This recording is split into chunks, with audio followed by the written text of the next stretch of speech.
মিটিংয়ে পূর্ণাঙ্গ গেজেট প্রকাশ, 4টি সুখবর সহ তারেক রহমান যা বললেন।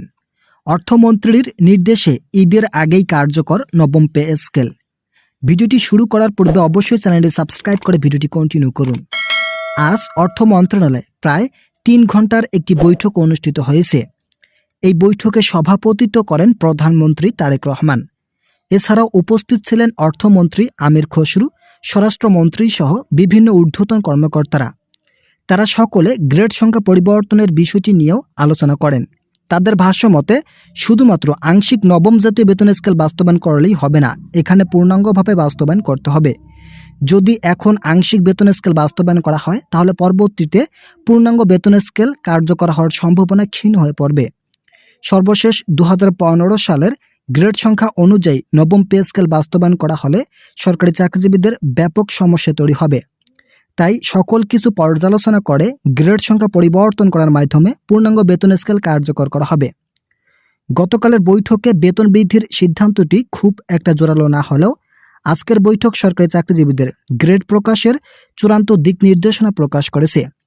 বৈঠকে স্বরাষ্ট্রমন্ত্রী সালাউদ্দিন আহমেদ স্পষ্ট ভাষায় বলেন, সামরিক বাহিনীর সদস্যদেরও নবম পে স্কেল বাস্তবায়ন করার পাশাপাশি বিভিন্ন সুযোগ সুবিধা সংযুক্ত করতে হবে। বিশেষ করে তাদের ঝুঁকি ভাতা আগের তুলনায় বহুগুণে বৃদ্ধি করা প্রয়োজন।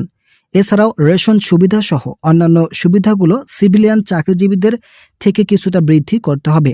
বৈঠকে উপস্থিত সচিবরা বলেন, আমরা অন্তর্বর্তীকালীন সরকার আমল থেকেই বেতন বৃদ্ধির বিষয়টি সম্পর্কে অবগত, কিন্তু অন্তর্বর্তীকালীন সরকারের অর্থ উপদেষ্টা বারবার নেতিবাচক মন্তব্য প্রকাশ করায় তা কার্যকর করা সম্ভব হয়নি। কিন্তু এখন পর্যন্ত নবনির্বাচিত সরকারের পক্ষ থেকে নেতিবাচক কোনো তথ্য উপস্থাপন করা হয়নি। তারেক রহমান ইতিমধ্যেই যে সিদ্ধান্তের কথা জানিয়েছেন তা ইতিবাচক বলে মন্তব্য করেন সচিবরা। আপনারা অবশ্যই চ্যানেলটি সাবস্ক্রাইব করে ভিডিওটি কন্টিনিউ করুন। আজ অর্থ মন্ত্রণালয়ের বৈঠকে মন্ত্রী পরিষদের বিভিন্ন সচিবরা গ্রেড ভিত্তিক একটি তালিকা উপস্থাপন করেন। এই তালিকায় সর্বনিম্ন ও সর্বোচ্চ গ্রেড তুলে ধরা হয়। বিশেষ করে অন্তর্বর্তীকালীন সরকারের আমলে যে খসড়া উপস্থাপন করা হয়েছে সেখানে বেশ কিছু পরিবর্তন এনে মূল বেসিক সর্বনিম্ন 35,000 টাকা পর্যন্ত রাখার মতামত জানায় সচিবরা। এছাড়াও ঊর্ধ্বতন কর্মকর্তাদের ক্ষেত্রে সর্বোচ্চ বেতন 1,70,000 টাকা পর্যন্ত রাখার পরামর্শ আসে। এতে করে আগের তুলনায় বৈষম্য অনেকটাই কমে আসবে। সংশ্লিষ্ট কর্তৃপক্ষের সদস্যরা জানায়, পে কমিশনের চেয়ারম্যান জাকির আহমেদ খানের নেতৃত্বে ইতিমধ্যেই যে খসড়া উপস্থাপন করা হয়েছে সেখানে মূল বেসিক সর্বনিম্ন 20,000 টাকা নির্ধারণ করা ছিল। এছাড়া প্রথম গ্রেডের কর্মকর্তাদের জন্য থাকছে সর্বোচ্চ 1,60,000 টাকা।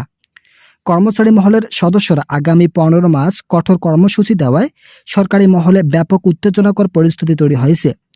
এই কর্মসূচির ফলে সরকারি চাকরিজীবীরা তাদের দাবি পূরণের আশা ব্যক্ত করলেও নতুন সরকার চাচ্ছেন আগামী ঈদ উল ফিতরের আগেই কার্যকর করা হবে। তাই অবশ্যই সরকারি চাকরিজীবীদেরকে ধৈর্য ধারণ করতে হবে। যেহেতু তারা কর্মসূচি দিয়েছেন তাই আমরা এই কর্মসূচি সম্পর্কে বিচলিত নই। আমাদের নিয়মমাফিক অনুযায়ী বেতন ও সকল কার্যক্রম বাস্তবায়ন করা হবে। সিদ্ধান্ত মোতাবেক সমঝোতার মাধ্যমে আগামী ঈদ উল ফিতরে 2 কর্মদিবস আগেই গেজেট প্রকাশ করা হবে। যারা এখনও আমাদের এই চ্যানেলের নতুন সদস্য আছেন তারা অবশ্যই চ্যানেলটি সাবস্ক্রাইব করুন। ইতিমধ্যেই আজকের চূড়ান্ত বৈঠকে তারেক রহমান 4টি সুখবর দিয়েছেন। প্রথম সুখবর, তারেক রহমান বলেন, জাতীয় বেতন স্কেল বাস্তবায়ন করার বিষয়টি নিয়ে মন্ত্রী পরিষদে আমরা আলোচনা করেছি। এখানে অনেকে ইতিবাচক সিদ্ধান্ত দিয়েছেন। গুটি কয়েক সদস্যরা বেতন বৃদ্ধির বিষয়টিতে নেতিবাচক মন্তব্য প্রকাশ করলেও অধিক সংখ্যক মন্ত্রী ও সচিবরা দ্রুত গেজেট প্রকাশের দাবি জানায়। একই সঙ্গে যারা নিম্ন গ্রেডের কর্মচারী আছেন তাদের দিক বিবেচনা করে বিভিন্ন ভাতা সংযুক্ত করার বিষয়ে মতামত দিয়েছেন কর্তৃপক্ষ। দ্বিতীয় সুখবর, বাড়ি ভাড়া ও চিকিৎসা ভাতা এই পূর্ণাঙ্গ বেতন স্কেল বাস্তবায়নের সঙ্গে সঙ্গে কার্যকর করা হবে।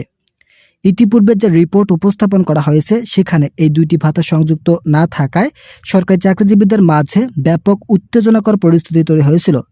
কিন্তু আবারও সংশোধনের মাধ্যমে বাড়ি ভাড়া ও চিকিৎসা ভাতা নতুনভাবে কার্যকরের সিদ্ধান্ত নেওয়া হয়।